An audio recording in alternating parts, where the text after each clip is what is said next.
Évangile de Jésus-Christ selon saint Luc. En ce temps-là, Jésus disait à ses disciples : « Restez en tenue de service, votre ceinture autour des reins et vos lampes allumées.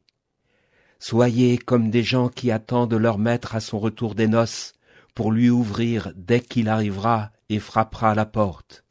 Heureux ces serviteurs-là que le maître, à son arrivée, trouvera en train de veiller. Amen, je vous le dis, c'est lui qui, la ceinture autour des reins, les fera prendre place à table et passera pour les servir. S'il revient vers minuit ou vers 3 heures du matin et qu'il les trouve ainsi, heureux sont-ils. » Chers auditeurs, avec l'évangile du jour, nous allons reprendre ce thème de la parousie, du retour du Christ en gloire que nous avons déjà croisé. Quel est le terme de l'histoire générale ? Quel est le terme de ma vie ?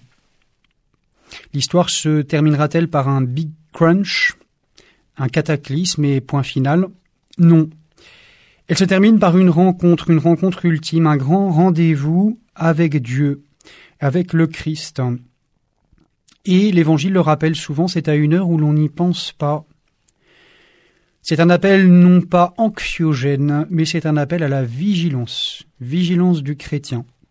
D'où les expressions de saint Urhorin, qui est le signe du voyageur, du pèlerin et du serviteur prêt. Expression aussi de boucler son ceinturon pour un scout ou pour une guide. Pouvons-nous ignorer l'avertissement de Jésus et devons-nous trembler devant le message de Jésus ? Ni l'un ni l'autre, mais être prêt. Pensons à la petite Thérèse de l'Enfant Jésus qui avait gravé dans son âme ces mots de l'Apocalypse, chapitre 3, verset 20. « Voici, je me tiens à la porte et je frappe. Si quelqu'un entend ma voix et m'ouvre la porte, j'entrerai chez lui.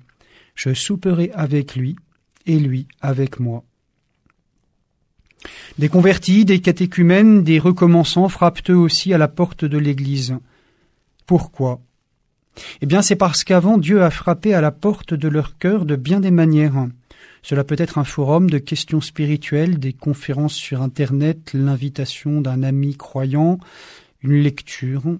Parfois aussi, c'est la maladie ou c'est une épreuve chez eux ou leurs proches. Dieu connaît notre cœur, il a les codes de sa porte. Il sait bien comment frapper, tantôt avec douceur, tantôt avec force. Mais ensuite, il attend que nous lui ouvrions. Il nous visite, il nous fait don de la foi, et il attend l'ouverture du cœur par l'acte de foi.